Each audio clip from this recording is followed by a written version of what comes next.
So Everton 0, Arsenal 1. Back on top of the Premier League. That is all that matters at the end of the day, people.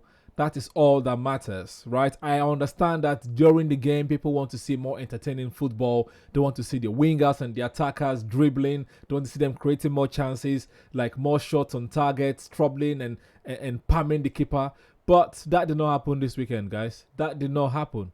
And also, before the game, people were saying Manchester City will beat West Ham, which they did comfortably. They beat them 3-0, going top of the league for the first time this season. People were saying, how would Arsenal cope with that pressure? I would like to say that gladly we handled it well. We handled it well. It was a comfortable performance, not the most entertaining to watch, not the most interesting to watch. Arsenal had possession as usual. Everton huffed and puffed and huffed and puffed and huffed and puffed. But did they score? No. How many shots on target did they have? Not a lot. How many corner kicks did they create? Not a lot. How many shots did they have to save? I can't even remember a single one. Right? But Arsenal, on the other hand, we hit the bar twice. If Arteta was the Nigerian manager, it would have said that Pickford had done voodoo on his post. That's why we're not able to hit the target. But, that's a different conversation for another day. AFCON has started, may Nigeria win that one. But that's by the way. We hoped for a better performance because we had a week of rest. Arsenal did not play any games in the midweek. So you would think they are fresher. They would have understood themselves a bit more. Yes, they found Gyokeres a lot more in this game. I think they did their best to get him into the game. But as usual, his first touch let him down. Something he needs to work on going forward. But we'll put that to the side. Okay? But yeah, they tried to create more chances for him. I think what the rest did for us was to keep our concentration for the entirety of the game. Because in the last couple of matches, we've been conceding late goals in the Premier League. So I'm glad we did not do that today. But the way we played, if Everton had their key players around, maybe it might have been a different result. We don't know. But we don't know if that would have happened. But, I'm glad they did not have them. And I'm glad Grealish is back, so they cannot say there was no Grealish. He didn't really do anything in the game. Timber and Saliba had him on lock. The Barry guy, the Everton striker, Saliba had him on lock. They swapped him with Beto. Saliba still had him on lock as well. They tried to come through the Calafiori and Nkapie's side of Arsenal's defense, but still we had our defense on lock. But it was a lucky goal, a lucky mistake that got us into the game because Everton thought they were going to be playing with two goalkeepers. I don't know what that Jake Brown was doing his best impression of a goalkeeper.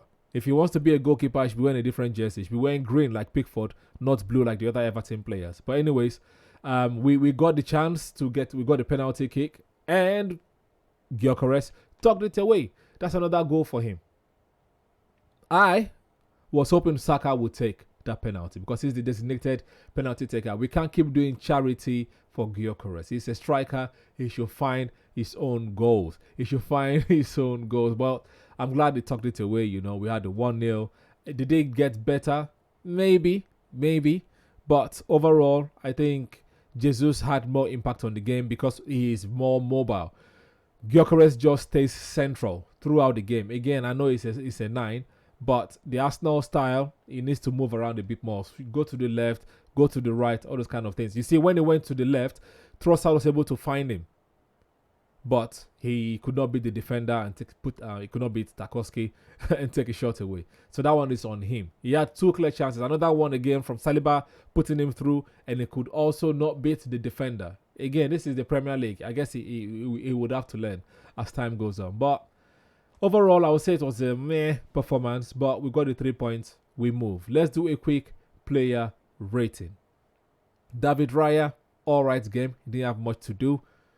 Calafiori, good game. Nkapie, good game. Saliba, very good game. Timber, very good game. Zubimendi, good game. Rice, alright game. Odegaard, very good game. Saka, good game. Trossard, alright game. Gyokeres, I know he got the goal. Alright game as well. The subs, Gabriel Jesus, alright game. Martinelli, poor.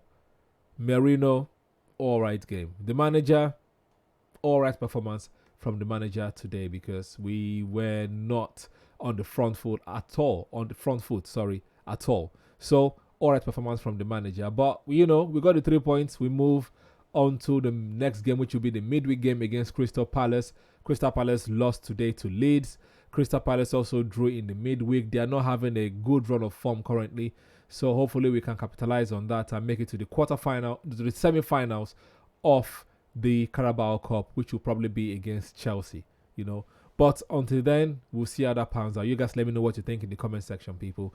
Please do us a favor, press the like button, subscribe if you're new to the channel or yet to do so, and I will see you in the next video. Enjoy the rest of your week, and come on, you Gunners. Peace. Psst, psst. Oi. Subscribe. Press subscribe. Thank you.